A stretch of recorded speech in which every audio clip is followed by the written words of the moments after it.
बहुत समय पहले की बात है। एक घने जंगल के किनारे एक छोटा सा गांव था। उस गांव के पास ही एक नन्हा सा खरगोश रहता था। उसका नाम था बिन्नू। बिन्नू दिखने में छोटा और मासूम था, लेकिन उसकी बुद्धि और मेहनत की मिसाल पूरे जंगल में। सभी जानवर अपने अपने तरीके से जीवन बिता रहे थे, लेकिन बिन्नू हमेशा कुछ नया करने की सोचता था। वह समझ चुका था कि सिर्फ जंगल में उगने वाली घास या जंगली फल खाकर जीवन बिताना समझदारी नहीं है। उसे आत्मनिर्भर बनना।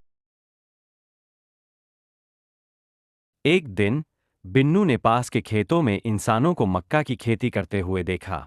उसने देखा कि कैसे वे बीज बोते हैं, पानी देते हैं और समय आने पर कटाई करते हैं। मक्का की लंबी हरी फसलें और सुनहरे भुट्टे देखकर बिन्नू के मन में भी खेती करने का विचार आया।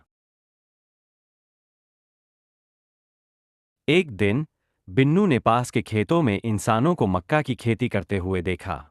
उसने देखा कि कैसे वे बीज बोते हैं, पानी देते हैं और समय आने पर कटाई करते हैं। मक्का की लंबी हरी फसलें और सुनहरे भुट्टे देखकर बिन्नू के मन में भी खेती करने का विचार आया।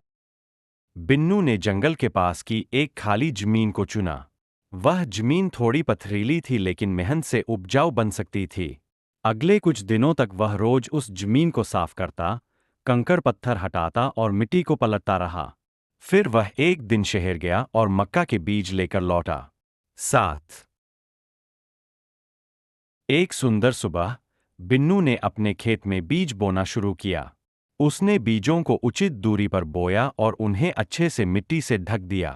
रोज सुबह और शाम वह अपने खेत में पानी डालता, घासफूस निकालता और फसलों की देखभाल करता। एक कुछ हफ्तों बाद बीज अंकुरित हुए और हरे पौधे निकलने लगे। अगली सुबह बिन्नू ने देखा कि कई पौधे मिट्टी में दब चुके थे। वह उदास हुआ, लेकिन हार नहीं मानी। उसने फिर